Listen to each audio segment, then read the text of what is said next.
Guys, for joining us today. We are co-hosting this live panel with Hootsuite today. Timothy. I'm Amelia from UserPilot, and I have my colleague Tiana with me. And we have a bunch of folks from Hootsuite and other companies around North America who decided to join us today to talk about, well, the elephant in the room, right? So navigating SaaS growth in these challenging times, because 2022 somehow hits different.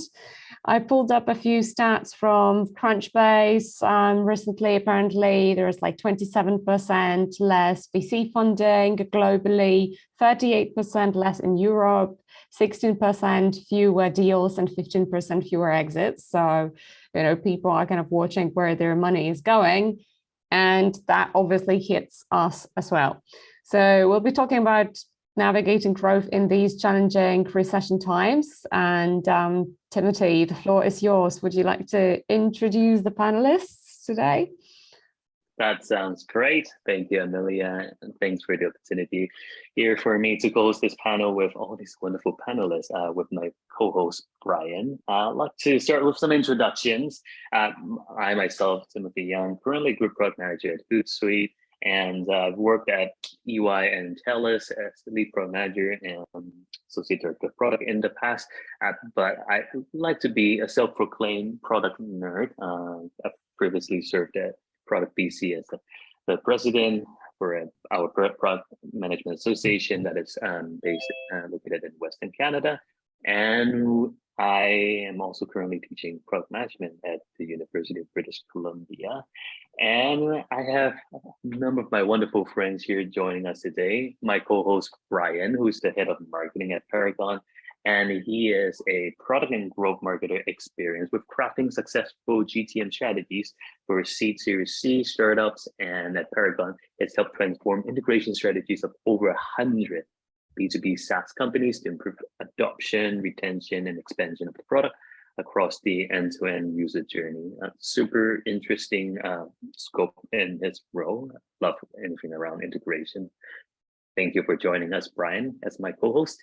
And I'd love to introduce you all to our panelists today as well. So I have Christine joining me. I actually work with Christine. She is the VP of Product Marketing at Hootsuite, and she's been a industry veteran for the past 27 years with experience across B2B sales, marketing, and she's worked at companies like Morningstar and CBRE, two of the companies that I actually had the chance to work with during my EY days.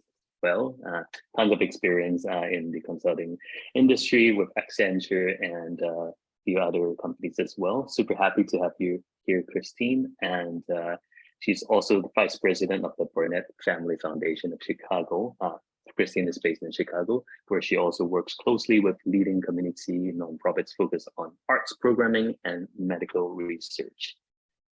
We also have Laura joining us.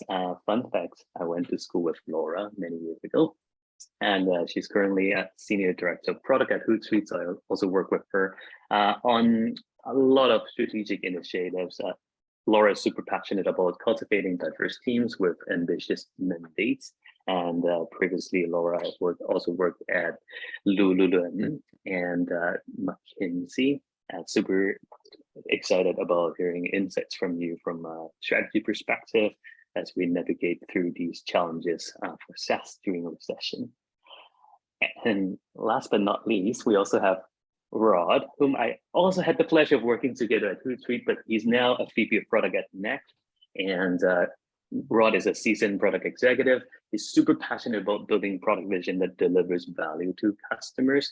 And he was previously director of product at Hootsuite. And in his free time, he also loves spending time with his family and trains in Muay Thai kickboxing.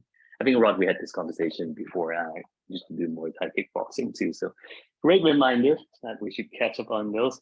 But yeah, it's super excited to see everyone here. Thanks for joining us. And let's get it kicked off on this super interesting topic, which To be honest, like when we first came up with this topic, we've seen, layoffs and challenges arise in our economical situation, but things have definitely taken a turn for the worse in the industry over the past couple of months. So this is great timing as we go through some challenging topics and gain insights from everyone.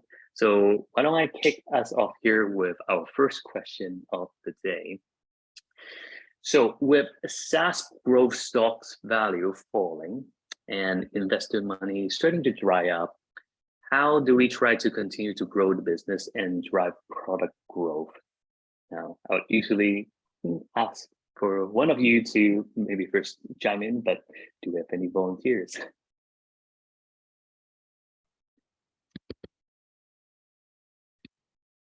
Do you want to kick us off, Rod? Sure. I gave my kick us off eye. I think it's funny to say this, seems like a no-brainer, but this is really where we're focusing right now, is really driving customer value. I think right now things are drying up. Even our customers themselves are being customers and prospects are being kind of very more conservative of where they want to spend the money. And for us, it's just really, really focusing on customer value and customer experience. So the ones that we do land, or the ones that we're actively pursuing, really see that this isn't just a short-term thing. This is a long-term bet.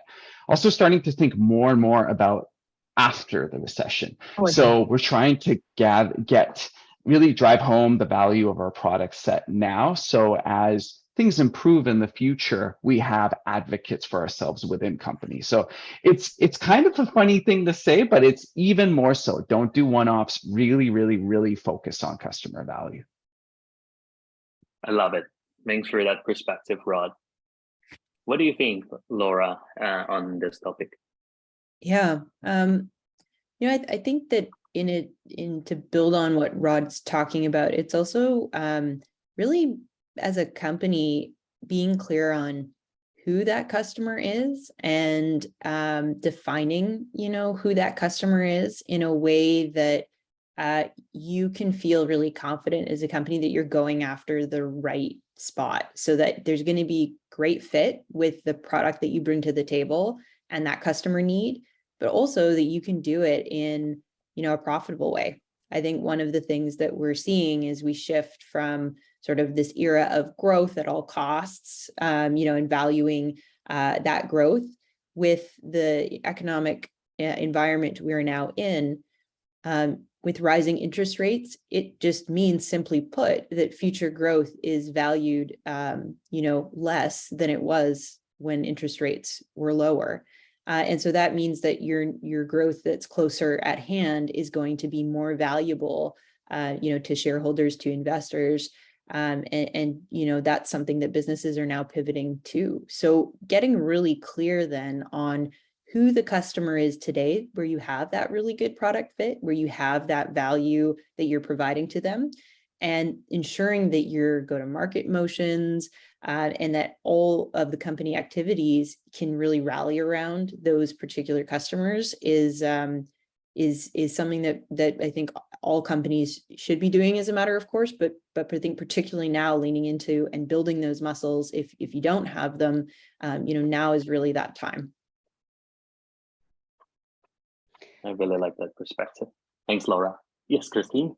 I was just going to say, so I think everything that Laura shared, I have an additional layer to that, and that is thinking about, where your competitive strengths are, but not being afraid to go after the competition. So I think a lot of my team and some of the new colleagues that just joined Hootsuite in our product marketing group, we're looking at where are we playing the strongest and not being afraid of going after our competitors, in the sense of in a healthy way of if they're not servicing a particular need for their customer set, figuring out how we can go after that and delivering value in a new way. So in a healthy competitive way, I should just say. So I think that we tend to, during recession or during turbulent times, we tend to kind of pull back a little bit and go back to what we know and look at the short-term opportunities, which is fine. But I think there's some long-term gains to be made. Again, going after key competitive sets, if you will. The other thing I'm just going to say too, and this is kind of probably true to how you look at the world for Timothy and Laura, but I found like companies when capital dries up or liquidity is really difficult, and investing in startups or in growth engines like many of us are going through right now, a lot of people stop innovating. And I think it's really important to have short-term goals and deliver against those, and make your investors and make others see the value that you're driving, including your customers. But I think it's also important not to give up the opportunity to innovate during times like this, because I think that's when disruption happens. Even if it's a small innovation or it's a small project, doesn't require a lot of investment, innovation is really, really critical. And I think most companies stop doing that. And there's tons of research out there that points towards that. I feel like very strongly that organizations need to stay focused on some aspect. And I think that's what keeps your team and your talent galvanized as well. Well said, Christine. It's like that classic saying, right? In every risk, there is an opportunity. I really love the perspective. Awesome. Great. I would like to move to another highly related question. What is the impact of the current global economic situation on your company particularly? Now, interestingly, Laura and Christine work for the same company as I do. So it'd be interesting to hear your different take on the situation of Hootsuite, and good to hear from Rod about the situation at Next. And also, how does it affect product versus product marketing teams differently? Christine, would you like to take this off? Do you want to bite off on that one first? Sure. Yeah, happy to go and share a bit about what we're experiencing at Hootsuite. So, as many tech companies are experiencing, we are similarly asking ourselves the same questions for, where do we really add the core value for our customers? Which customers are we adding value for? We had a layoff about 6 weeks ago for our business. And so that also then pushes everybody in the company to reflect on processes that you've built or that have been established for a really long time, and ask the questions about, well, why did we do it this way? And is that still the right way to be doing it? So it's interesting because I think that there's innovation in the way that Christine talked about, which is being really intentional on like product innovation and testing new business models or testing new ways of delivering value to customers, and kind of continuing to create space to do that.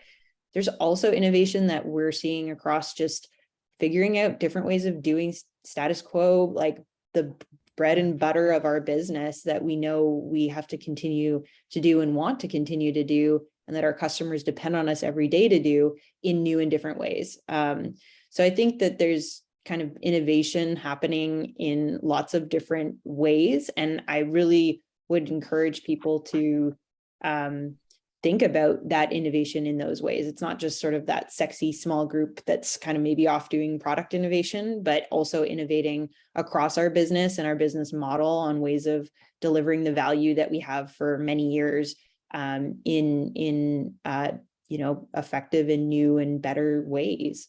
So those are questions that we're asking at Hootsuite across, I'd say, product, product marketing, all of our go-to-market, which I think, that is healthy. And it is something that, I'd say for me, one thing that I think a lot of companies probably might benefit from during this time is, never waste a good crisis. If we know that we're in a place where we are facing a downturn as an industry, we know that valuations are down. We know that it's a very different world from where we were a year ago, 6 months ago. How do we lean into that? And rather than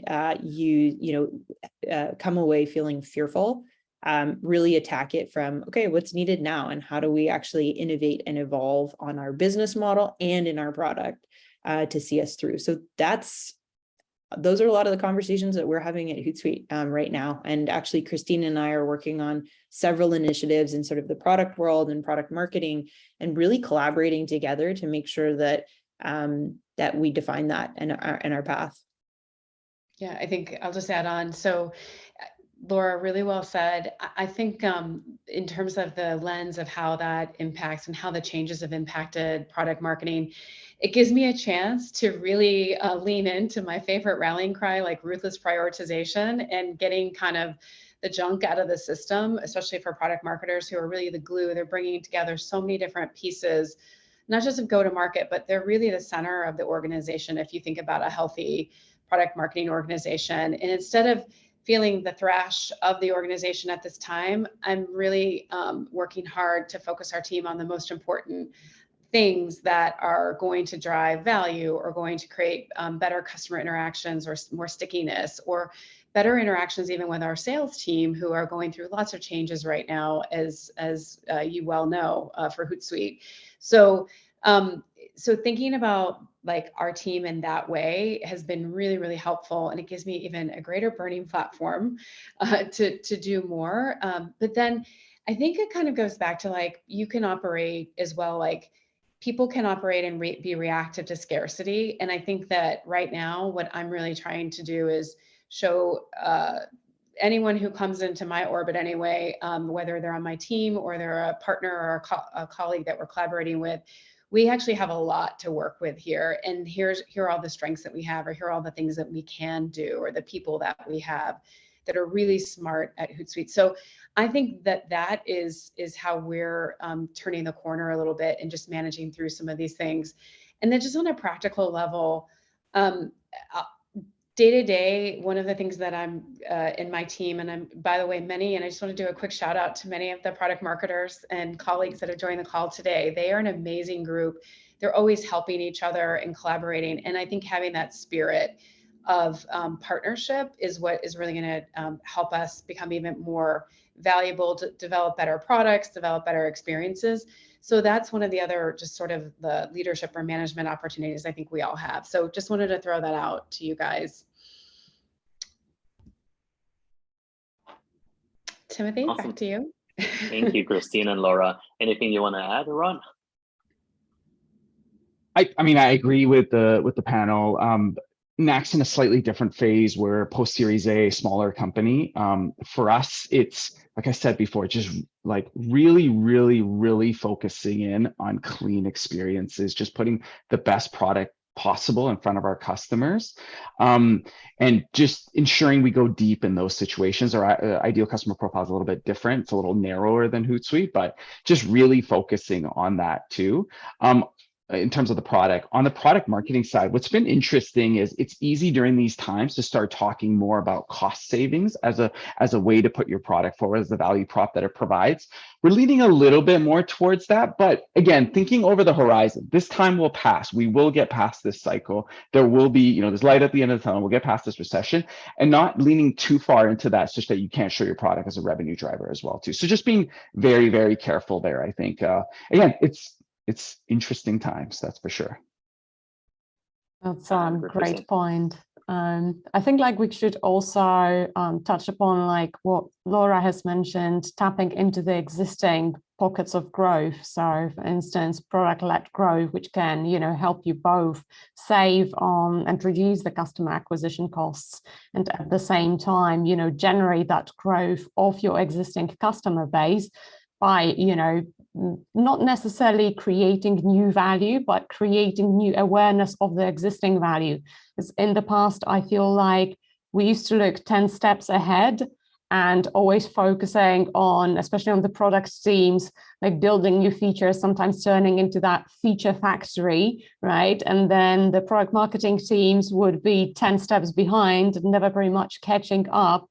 The product adoption rate would never catch up with, the production rate. So now I feel for a lot of product teams, both product marketing and product management teams, is the time to catch up and to make sure that the existing user base has tapped into all the value they have previously produced, and also monetize that value. I was just going to add to Amelia that SaaS businesses aren't going anywhere. They're only getting more relevant to just user communities, to workflows. They're essential to everything that we do. And I think like the ease of use by which they get deployed, the ease of launching new features, while people are asleep at night, to your platform, like they're not going anywhere. And I think even if valuations are declining or we're going through, you know, a capital crunch in general, our model fundamentally, the SaaS model works and is growing. And so I think we need to be thinking about that too, of like, not just the cost savings that maybe our product adds, but also just overall, like your particular product or what you're doing can be essential to that person or to that end user or enterprise's workflow. So just wanted to point that out to add on to what you shared. I think we're definitely here to stay, and I know I'm really excited. Okay, back to you, Timothy. Awesome. Thanks, Christine. Thanks, Amelia, for adding your thoughts as well. My next question here is, what do you think SaaS companies can do to quote unquote recession-proof their business? And what steps are you taking with the teams? And we've seen things like hiring freezes, we've seen things like reduced spends in certain areas, and quoting what you just said, Christine, ruthless prioritization. Curious to hear from all of you what other techniques or steps that you've been taking.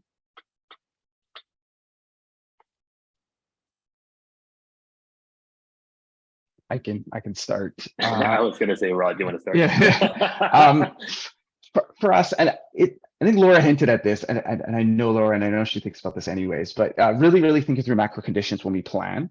You know, how are things going? Where are valuations going? What are interest rates? She mentioned that. So we're doing that more in terms of our planning, in terms of our thinking. So what we're doing, I recommend that in terms of, especially in recessionary climates, for other companies to start thinking through more of that.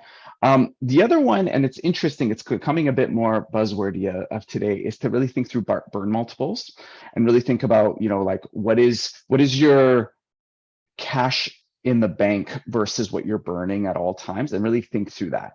One of the interesting times, and again, maybe it's more acute for our size company, is when would you need more funding, when to go out to the market to get more funding, and how favorable are conditions going to be. A lot of indications are the next year to 2 years, it's not going to be favorable. So keeping an eye to prevent the likelihood to need to go there becomes really important. And again, it gets into, you know, just being efficient about everything that you do, and ruthlessly prioritize everything from product features down to go to market, down to everything that goes into your customer acquisition costs, to prevent having to go there.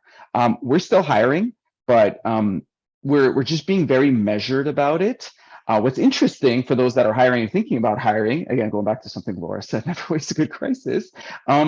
You know, it's sad to see layoffs, but a lot of good folks are starting to hit the market too. So you get to, the way I like to think about it is you get to help others land on their feet, and you get access to a bigger candidate pool in these environments. So it's kind of maybe a glass half full way of looking at what's going on now. So yeah, that's kind of our 2 cents in terms of how to recession proof for now. I'll just add to that. Like, I think all those things. So we have, you know, obviously we're at an inflection point as an organization. We've just gone through a restructure, but what I'm seeing now are some green shoots come forward. I'm seeing people inside the organization that have so many talents that have not been tapped into. Some people have a data science background and they've been dying to work on a project. And they're, you know, they're off in another part of our organization. So I'm seeing a lot of opportunity. And I think recession proofing is balance sheet driven, to Rod, to your point, but it's also about thinking about the human capital balance sheet that you have inside and what you can do with the great talent that you have. So many of us are, I think we're multi-hyphenates in so many ways. Like, we do a lot of different things. We have businesses, even of many of us outside, or nonprofits that we work with. We can bring a lot back into our companies. So just making sure people are deployed and that some of your brightest and best talent have a chance to apply other areas of interest as well. So I think the second thing is that that I'm just kind of reflecting a little bit on past experience, but also the current environment that we're operating in. Finding the customers that you've lost. So this is something like Hootsuite has an amazing roster of current clients. We have a lot of followers. We have an embarrassment of riches in many ways, but we've also, like any SaaS company, we lose our customers too from time to time. And I am really focused on going back and figuring out how we can win them back, but also how we can deliver, you know, our new product story, our new enhancements, the new version of Hootsuite that maybe they haven't seen in 2 or 3 years. what are some of the new things that we can do? And I think just like looking at some of those, what I call latent assets, and saying, hey, we had maybe, 10,000 potential customers in the past kind of churn out of our business. How can we go back and woo them and bring them back? So that's something else. Like, I think it's a very simple idea. It's not rocket science, but I also think it's harder to figure that out. But that's something that I'm really trying to focus on and try to lead a small squad around as well, and get folks on board with that. I love the perspective of the human capital balance sheet and the focus on the win-back strategy. Thanks for sharing, Christine and Rod. And Laura, any thoughts you want to add there? Yes. I think recession-proof, or the idea of resiliency, right? Which is something that can be used in times of any sort of uncertainty, right? So when things are downturning, but also when things are in crazy growth, right? And so if you reflect back on where the world has been over the last few years with COVID and with everything we've been going through, it's really, to me, about resilience. And so leading from a place of true intent. So do you know why you exist as a business? Are you really clear on that value? And then how are you measuring what matters? So that intentionality shows up in your weekly team meetings. What do you talk about? How do you look at your numbers as a business? And are you clear on what are those key metrics that are your value drivers and how you're measuring them, on a regular basis? I think that's probably a lot of things, or a lot of practice that, a lot of SaaS companies, that's something that you can do, starting next week. What are we talking about as a team? What numbers are we looking at? Are we moving those numbers in the right ways? Those are just some really practical things to be managing your business and with intention, and kind of building that resiliency for both the good times and also the downturn times. And I think, to me, that touches on something that Amelia, you spoke a bit about, which is really looking at, from a product perspective, what PLG, or product-led growth, thinking could mean and be for your business. So not just in the sense of, okay, let's try on this latest buzzword and see how that might work for our business, but really looking at how do we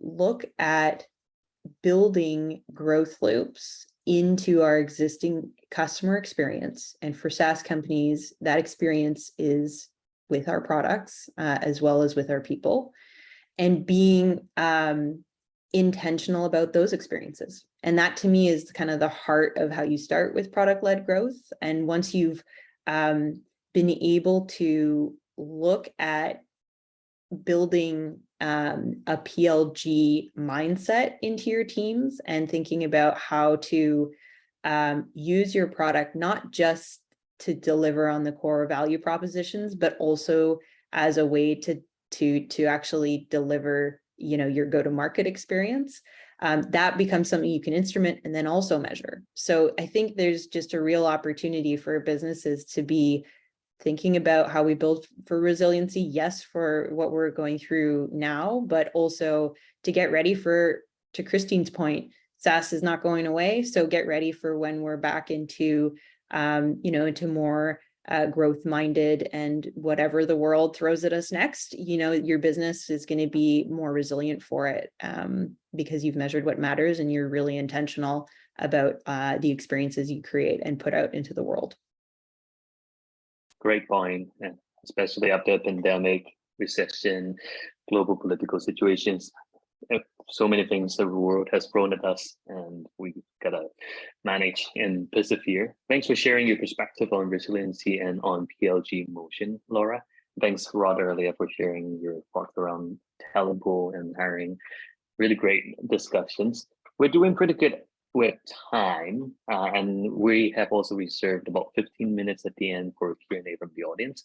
So I'm now gonna pass it on to my co-host Brian to dive deeper on a few other questions and topics with the panelists. Brian, over to you. Thanks, Timothy. Yeah, I think this is the perfect segue, especially with what you just mentioned, Laura, about PLG, and Amelia, you mentioned about it earlier. It's really a buzzword now, to be honest. I think everyone says, hey, we want to build a PLG motion for our business. It's going to be great. We don't need a sales team anymore. High level, it sounds like the perfect solution. We can cut costs and continue to grow.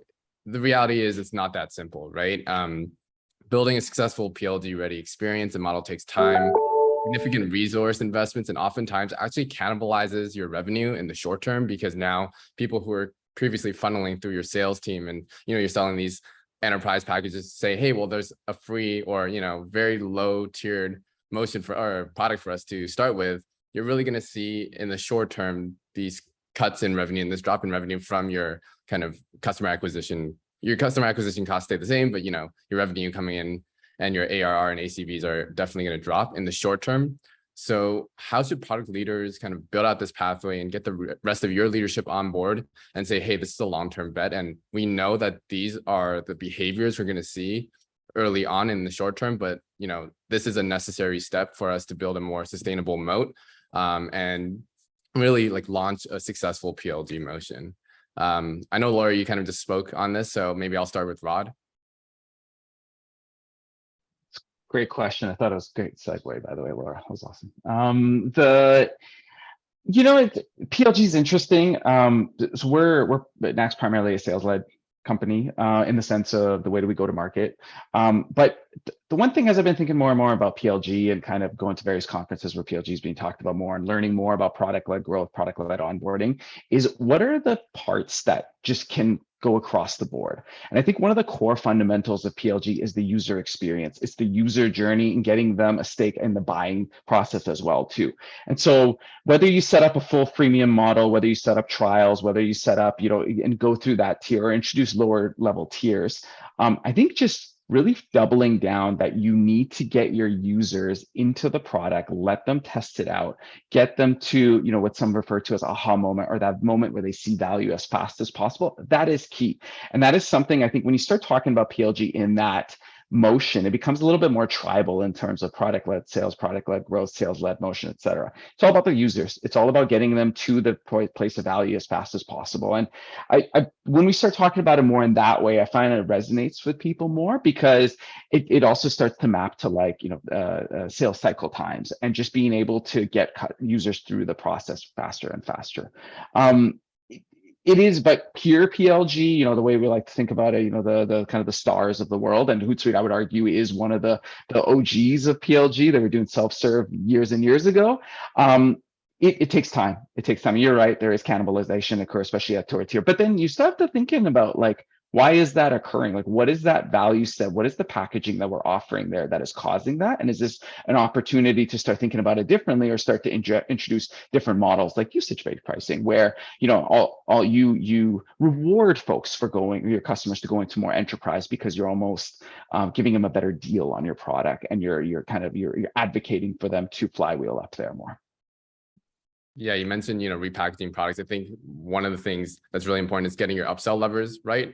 Once you launch your freemium model, you really want to start analyzing, okay, what are the most optimal upsell levers? What is that one feature that people are willing to move upwards on their own with? I've seen a couple companies do really well when they get that right. And sometimes it could be a very minute feature, right? Even as simple as, hey, list an extra 100 records at a time, and people are really willing to say, hey, that's worth it for us. So really testing and optimizing your pricing strategy. So that's great, Rod. Christine, any thoughts on? Yeah, I was gonna say, we are, and thanks for that, Rod. I know you know us well, right? But so the OG definitely in PLG, and at the same time, we're like any other company. I think sometimes we lose our way. Sometimes we're strong in some areas. What we are seeing today now is we have a really strong sales force who are doing really great things and making those contacts for some of those larger, I'll call them enterprise or sales enabled deals. But then we're also seeing a stronger connection, a desire to have a connection from taking our users from the freemium side all the way up through self-serve, and then creating an upsell motion. And I'm lucky, I actually have a really great product marketing lead that's focusing on our self-serve business and being that connection point between again, our more growth-oriented product team and telling that story a little bit better from our entry-level product. she's done a ton of work to look at buyer journeys, the user profile and so forth, and trying to really tell that story. So the second thing I'll just throw out, it's just very practical, but how you touch those customers is really important, and it sets them up for the future. And whatever that future sale or interaction is going to be as they move along in the upsell motion, we're really doing a ton of work at Hootsuite, from our customer marketing team to my PMM team to even my amazing pricing and packaging crew. We're really trying to think about things more holistically, but something that I'm really after right now is making sure we show up in the best way, and we're teaching and we're engaging all of our customers in a really thoughtful way. So we're revamping a lot of things. We're thinking about even, and through our lifecycle marketing lens, what is this newsletter that we're sending out? Like, what are some of these, just these like throwaway tactical things that we're giving to people? Let's make it delightful. Let's make it meaningful. Let's teach them something. Let's give them the upper hand for their business, but with Hootsuite as their supporting, platform. So those are just some of the things that are top of mind for me. But I definitely think that there's room for sales motions, traditional sales, and for PLG. We just have to be able to communicate the value and how we move our customers along. Yeah, that's a great point. And there's a lot of product-led sales products that are now coming onto market because of this increasing focus of funneling PLG users into that sales-led motion to really, figure out which users are worth upselling and investing that extra effort in those kind of high-touch experiences. And I'll just say too, Ryan, like in a past life, and when I was in the OG of FinTech SaaS, which is Morningstar, we used to do a blend of PLG and sales motion where we were constantly, no one would demo or take a trial without a salesperson or at least a client service or relationship manager touching them. I'm very fascinated by that, about going back a little bit and taking some of those lessons and saying, hey, are we missing out on some moments to touch and to connect with potential buyers and to show them more value and to upsell them before they even finish the trial? And so I'm a little bit thinking about that. I'm doing a ton of research right now and looking at even, our close other organizations that we're in close competition with, just seeing how they go about it. And I'm finding out there's a little mix of a little bit of the old days, of like, again, more assisted, assistance, right? As people evaluate your tool and your software. So I'd love to have a conversation with you guys again, or follow up with anyone who's interested in talking about that. Yeah, definitely. The pendulum always swings a little over, Yes. too far over, and we realize, it's always a balance in terms of what strategies really work for your business, and it's not always one or the other. So that's great. And back to you, Laura. You kind of kicked off this discussion on PLG after Amelia. Would love your thoughts on kind of how Hootsuite is currently thinking about it and how you're continuing to invest in, feature development for PLG. Yeah. I mean, PLG, like we've talked about, it is, I really believe, a long-term play. Yes, I think it can be a buzzword, and what can stop it from being a buzzword is if you can look inside your company and understand a focal point or an area where you really want to deliver and deliver well with that PLG mindset and applying the principles, like those first principles of PLG. I think that's a really good lens to take. How do you eat an elephant? One bite at a time. So rather than say, hey, we're going PLG, we're doing all of these, and sort of throwing that word around, I think Rod's example of looking at the onboarding experience and that user flow and just really digging into that and delivering on that really well as like your first PLG initiative is a great example of a really strong way to act in a PLG way rather than talk about being PLG. Yeah, definitely. And I guess we're starting to kind of get into some of these more tactical examples of how we can improve the product experience. I'd love to kind of keep going down that tactical route for some of the audiences because, especially if they're earlier on, sometimes it's the tactical examples that can be really relevant. So one of the things is, I'm sure most of us have just gone through Q4 roadmap planning. Prioritization is as hard as ever. I don't think it ever gets really easy, but it's definitely more difficult now because we're just strapped on resources. But at the same time, unfocused innovation, even though innovation is important, can also be a trap because then once you're distracted, every month that you're wasting on a feature that's not really pointed is a month of wasted opportunity and a month of resources just down the drain. So I'm curious, how are you helping your companies improve efficiency and also determine exactly what are the initiatives and what are the bets we should be making, and when should we be just really doubling down, focusing on what works, and what are some of those numbers and indicators that you're looking at to help, inform those decisions? I'll start with you, Christine. Yeah, thanks, Ryan. I mean, I think we're just like everyone else. We're trying to figure out where the efficiencies are, and one of the things that that we're doing as an organization. So we follow classic, the OKR model. We're actually going to be going back in Q4 and looking at how to, what are the top 2 to 3 most important OKRs for our business. And our CEO has done a really nice job, actually, and I just got a sneak peek at our Q4, our 3 top objectives, but done a really nice job at trying to make things really clear for us and allowing us to then go, again, cascade that down to our teams. And one of the things that I'm super, super excited about, just in terms of like what we're trying to do as a company, we're trying to get back to what do our customers want? What do they really want to see on our roadmap? So going back to our user group, our user research team, leveraging their insights, and then thinking about how that drives adoption and other areas.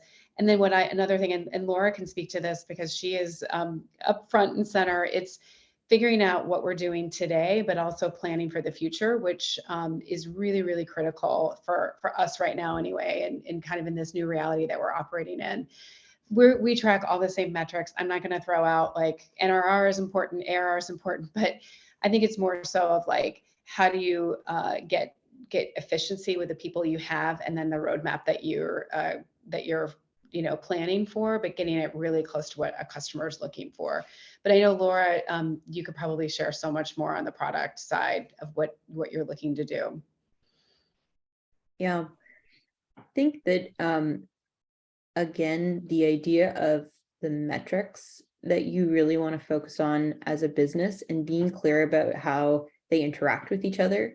So for example, most of us in the world of SaaS will be thinking about annual recurring revenue, ARR. Great. How are we looking at ARR growth? Well, there's different focuses that drive that number. And so being clear as a company, is your goal really focused on that net retention? And that is really how you're going to pull the lever that you need to achieve the ARR that you're hoping for in, say, Q4 or Q1 of this year? And if so, how do you then look at your product strategies that are aligned to that net retention rate? So being very intentional as a product team about what you will measure and how you will measure, and then tying those company level goals back down to user behaviors, so that you have both this idea of a leading and a lagging metric, so that you actually can then, in those team meetings that I spoke about earlier, look at those leading indicators, or what the data suggests might then translate into that end goal of ARR. So I think just the relationship between metrics and also educating teams, being literate in those different definitions. I'm sure many companies can relate to some of the challenges I know that we've dealt with just definitions, and how are you actually pulling that data, calculating that data in a consistent way, in a quarter over quarter, week over week, or amongst different teams. So those things are solvable, but you just have to give them that dedicated attention and to think through this feature that we're looking at. What is it going to do for our users? And then that user behavior metric, how does that get tied to a business metric? And how is that business metric then tied to an ultimate sort of leading, metric that we're really looking to drive, which effectively will be ARR. So that's how I like to think about and just work with PMs to help articulate what is it that you're trying to achieve, and how is achieving that going to actually help everybody move forward. Yeah, that's great. I think having clear OKRs are fundamental to enabling that, because it really focuses everyone. Every time you have a new PRD, it's like, what is this feature really driving us forward? Is it helping us meet those OKRs that we're all aligned on as an organization? And also, in these times, I think everyone's cutting marketing spend, or at least a lot of companies. I think, Rod, your company and I, since we're earlier stage and we're both post Series A, we might be a little bit protected from that. But for most companies, marketing sales spend is being cut. And so NRR is really the metric that is enabling companies to continue driving forward in these times. And so, Rod, curious, how are you thinking about prioritization in these times? So great question. I think one, I do want to say Laura nailed it on the head. Like that is, we're thinking about things that way. We don't have a formal OKR process, but we do have company goals. And then there are key results that we do measure from those. So like, I don't know if those map cleanly or not, but we just being very, very focused on KPIs. I think starting with like the NRR versus ARR conversation, being very clear with yourselves. Are you focused on retention, expansion, land and expand? Are you more focused on new bookings? Because that drives all kinds of behavior in yourself and what you want to drive in your users as well too, your go-to-market motion, your PLG or product PLS motions for product-led sales. Really, really being clear about that is very important. And then how that filters down into your various levels of KPIs. All this, and I just the one point I just didn't hear and I want to add is making sure that filters all the way down to your prioritization framework for your roadmap and just being able to be very clear of where you want to index. We also make sure, and this is kind of my bread and butter, kind of my job, is to make sure that it really aligns with our product vision. It aligns with our product vision for the next 12 months, for the next 18 months, for the next 3 years, and kind of being resilient to changes that will occur and being lowercase a agile in case we do have to change those around. But it's interesting when it comes to the NRR ARR conversation. The cheapest marketing is no marketing. So if you can provide a really clean experience to your users where even in times of recession, they're advocates for you. So when budgets do open up again, they will expand within your org and you have kind of a product that is able to do that. That is, that's kind of really setting yourself up successfully for the future. Definitely. And I think, all three of you have really focused on, the customer experience. You can spend all you want on marketing, but if you can't retain those users, your LTV really drops and you just can't justify continuing to pump and trying to scale your budgets if you don't have that retention model in place. That's great. I want to wrap up with a final question that hopefully leaves us on a positive note with all this. And it's, around growth mindset. So I know, Laura, I think you mentioned earlier that companies often become really risk adverse in these times. Stop running experiments and just stick with what works. What's your secret to getting everyone on board with being growth oriented in these times and making sure that they're still thinking about what are these bets that we should be making, even if, the status quo seems safer as a solution to getting through these times? Mm-hmm. Well, I think that, I guess one way that I like to think about this is it is very easy to think in a time when, we are experiencing a downturn to feel like, oh, wow, okay, something that I thought was really solid is no longer solid.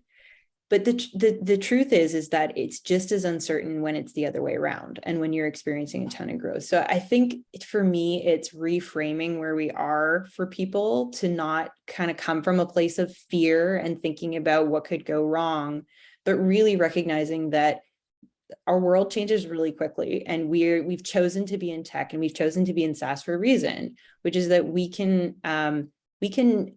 we have the ability to build this muscle of resiliency and actually being able to adjust and really go after where we can make a difference. So for me, the thing that matters a lot with teams is let's focus on, the first principles thinking. Let's focus on how we do really great work. And that's what we should be doing all the time. And so we should be doing that now when things are difficult, and we should be doing that, in any form of where our economy actually is. And so to try and, really get us to not be reactive, but being responsive and doing that in a way that builds for the immediate, but also helps us build for the longer term, because we've focused on what really matters. Great. Yeah. And Christine, I know you mentioned something earlier about, identifying gaps in competitors.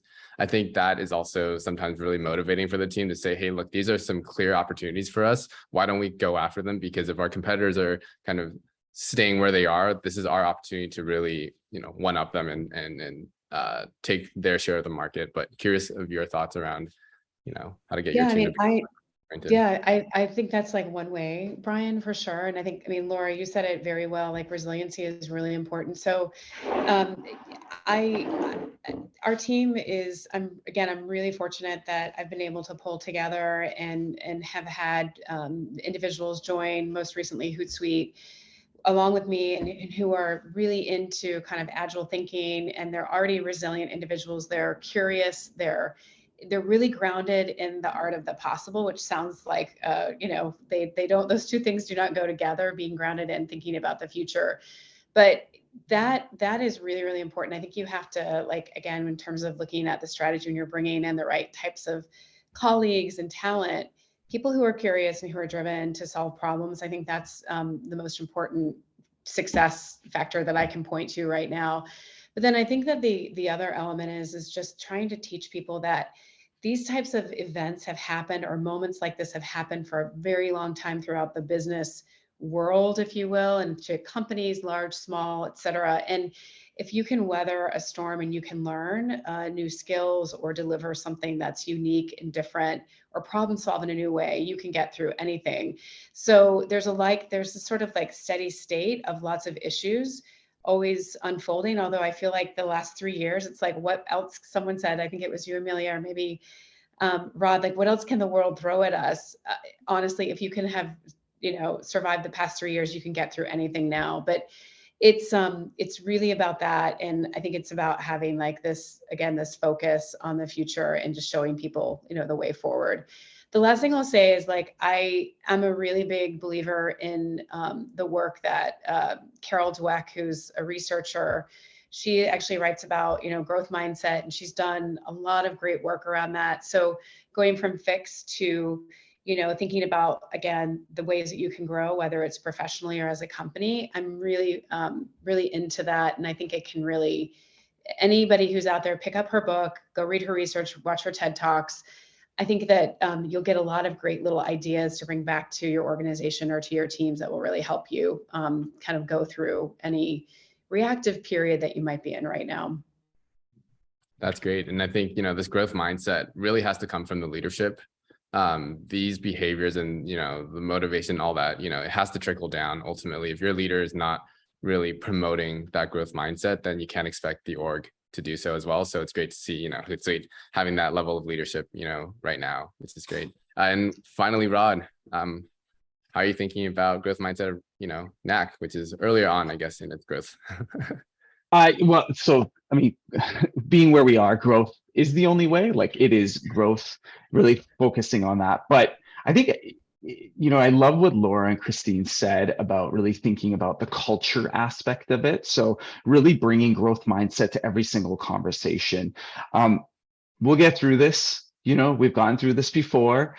COVID had a boom, and then we had a little bit of a downtime. Like, we'll get through this. We've been through it in 2008. We've been through it in 2000.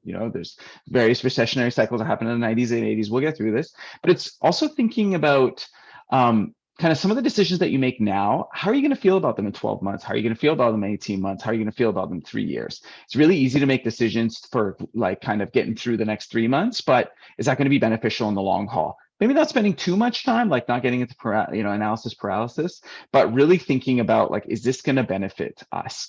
I find that helps, because then we still focus on growth, we still focus on innovation, but also at the same time, really, being like, okay, well, we need to do that, but provide a good customer value, making sure our current customers get the best experience, and they'll advocate for us later on. So just kind of with those guardrails.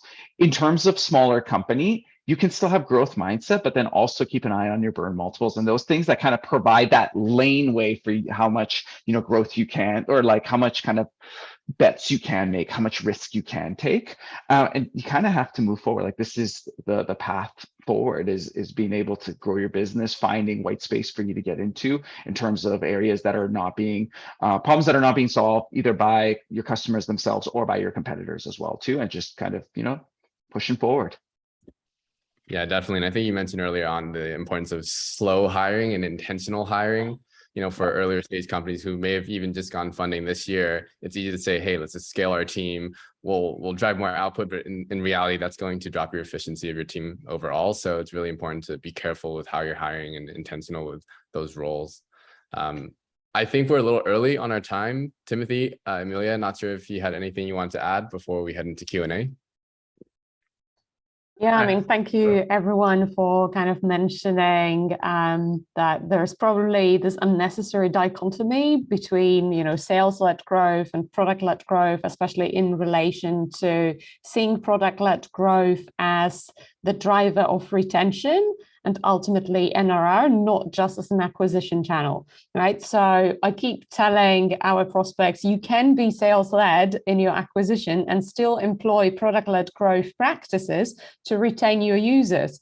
And we've been recently running a study on the cost of customer support and resolving tickets, basically, and by deploying, human resources on them and answering people from customer success, answering the same questions over and over. It goes from like $22 per ticket, considering the average help desk running costs per month divided by the average number of tickets that a mid-market company gets, and to like almost $1,000 based on the escalation level. So it's really, really expensive if you keep repeating the same answers to your customers over and over. And especially with distributed teams, it's really annoying for the customers and causes unnecessary friction that may ultimately also lead them to churn. So product-led growth can totally be in congruence with sales-led growth, a driver for extending the LTV and retention in these times where we need to be more mindful about our marketing budgets. So yeah, totally what you all guys said, Laura, Christina, Rod, it totally resonated with me. So thank you for this perspective. Thanks, Amelia. Thanks everyone for your insights. As we wait for questions from the audience, maybe I'll just drop one more question here. All of you have alluded to the importance of NRR and spoke about retention. Curious to see, with a lot of companies currently being focused on short-term revenue, and naturally that means driving a lot of product initiatives that may be a bit more focused on top of the funnel, higher up on the funnel, rather than middle or even bottom of the funnel sometimes. What's kind of like your perspective of the crux of the balance between, for example, top funnel, mid funnel, bottom of funnel, and in terms of like the role product, whether it's product management or product marketing play in NRR? I say this because there are some teams or companies that feels okay, maybe NRR and retention is something that's more heavily driven by CSM and sales team and CSM team and account teams and all that, but would love to hear your perspective on how we balance between immediate revenue versus retention.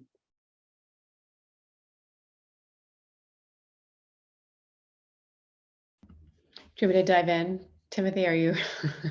Yeah, I was going to wait for full. Yeah, so I'll just dive in really quickly, but just very quickly. So my team is super passionate about NRR, which I think is really interesting because I think normally you're looking at, LTV or ARR, and as you grow a business or you take a mature business like ours, and we're trying to establish, our growth, a strong growth pattern, right, in general. And it's funny because we've been going through a research project on our ICP, work in general. And we just landed even with our chief product officer to focus on NRR as our North Star, which again is super, super interesting. I think if you'd asked me this question, 8 or 10 years ago, I would have said, only what are the financial, metrics we're going to be following. And that's the most important thing. But what we've seen in my perspective, especially being at Hootsuite now, is that we have to keep the customers that we have in order to continue to grow. And those existing customers are what are going to help us with our expansion motion. And if we continue to lose or we continue to churn or anything, if they become, disenchanted with us, that's not good, because there are a lot of great competitors that are out there now that are able to, service them just as easily. So I think NRR is really important. I think it shows really strong health across different segments or different functions. And it's a debate that we have, but it's kind of fun right now because it's really seen, I'm seeing more of that particular metric come into play with my team. So, Rod, or Laura, you probably have more to add to that from your perspective. personally, I'm very passionate about NRR. For twofold. First, like I said before, like expanding is exciting. It's cheaper marketing. It's just you put your best foot forward already, and then seeing that kind of grow and helping more people within a customer's organization get their jobs done quicker, faster, etc. That's one. The other part about NRR is focusing on it is very interesting, because it then kind of causes us to have certain, I think, behaviors in the sense of just building better products. And I've seen that manifest itself in ARR, because we've had boomerang customers. So these are folks that really love our product. They become advocates for it. They leave to go to another company, and there can be at times in your ICP, there can be transiency in terms of just folks moving around, and they'll bring your product along with them. So they'll bring their favorite tech stack. They'll bring them our tech stack. And so it's investing into those behaviors, really providing a clean customer experience helps out. It helps out all across the board. And that's why it's an interesting metric to index on, because it helps other folks within your company that may not be focused on RR. They might be more focused on like top line bookings.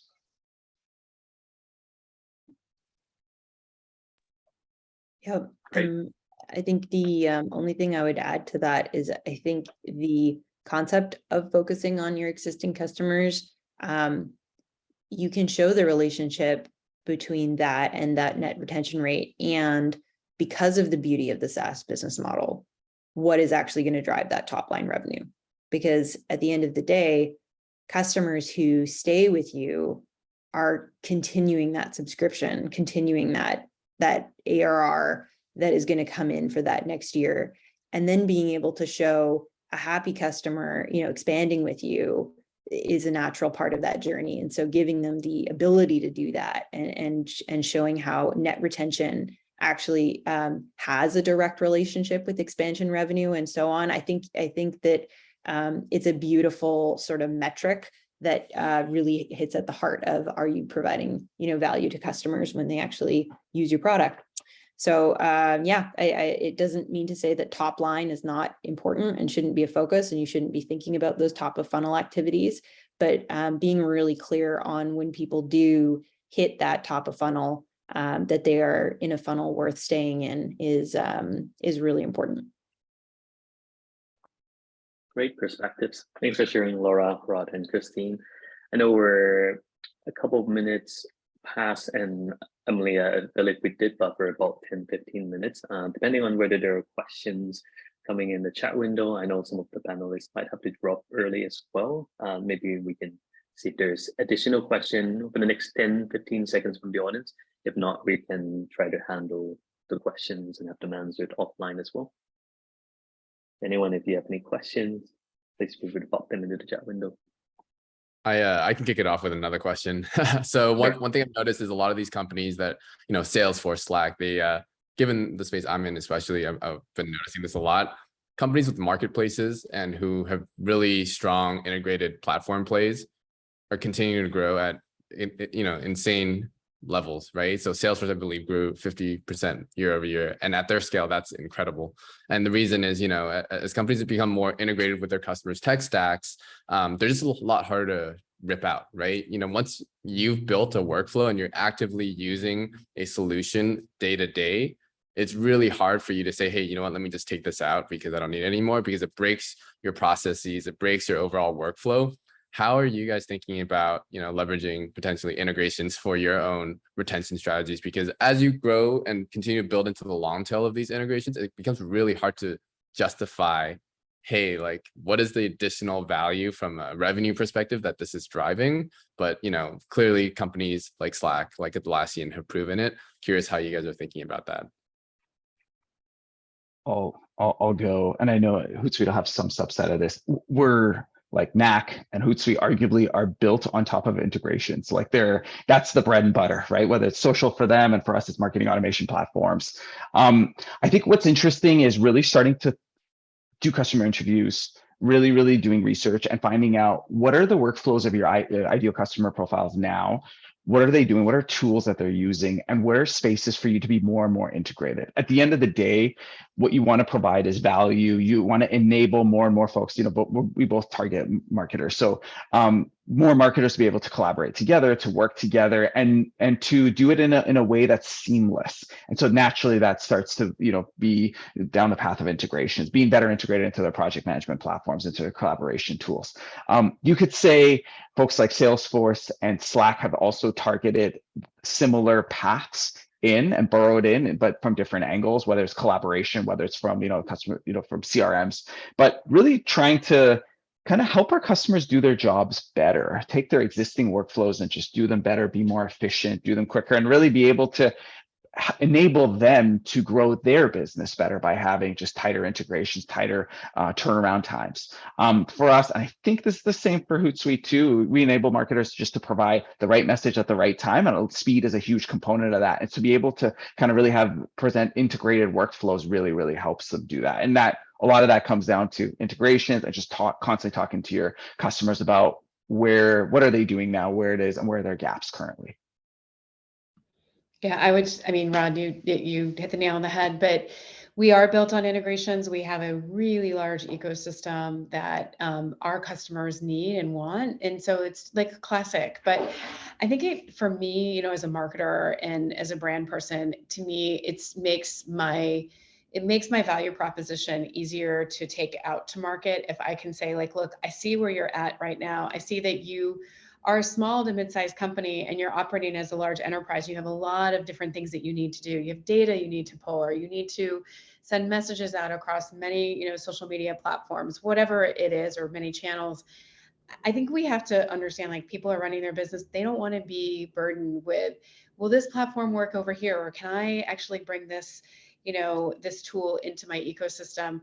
We want to be all of that, but we want to play, not play nicely, but we want to play well with all the other partners that are out there. And I just think it's good business. Like, even on the most basic day of your life, like, you work with a lot of different vendors in your personal life. So do our clients. And so that's what Hootsuite delivers. And I was actually on a call 3 weeks ago with a kind of a startup video production company, a SaaS video production company, trying to help customers develop content, and which is a really big challenge right now. I think we all know content is an issue, and hopefully, we'll continue to tackle that together, as leaders in this space. But they're really excited about it, and it's a small company, but they will become part of our ecosystem. It's, we're very open to partnering with the right companies. You don't just have to be Twitter or TikTok.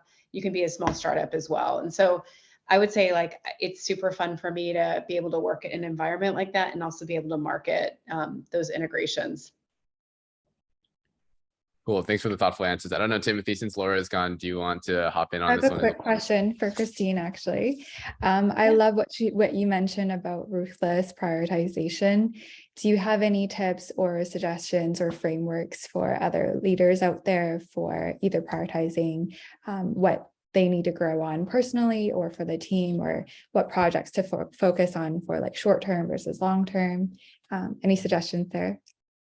Yeah, and thank you for that. So it comes down to, what are the ultimate goals? So if the ultimate goal is to grow X amount or X percentage, or to retain customers, I just harken back to that, and I harken back to always, like, whether you have an OKR, framework like we do, or you even just have, the founder of your organization lays down, the core objective. So I try to map everything that gets put into the product marketing world from our product team. I try to map back to that. And if I can't make a discrete connection and I don't see value for the customer, that goes to the bottom of the priority list. And it's really hard because we don't want to say no to anyone, but we have to be really comfortable with that. So there's teaching my team that no is a 2-letter word, but also, having a rationale and a reason for that. Mm-hmm. The framework that I like to use is, there's a lot of different frameworks, again, that you could use, Tiana, but I like to actually just look at the work that's being asked and audit that. So you might have a marketing plan, you might have your goals and objectives, but what are the asks that are coming into the system?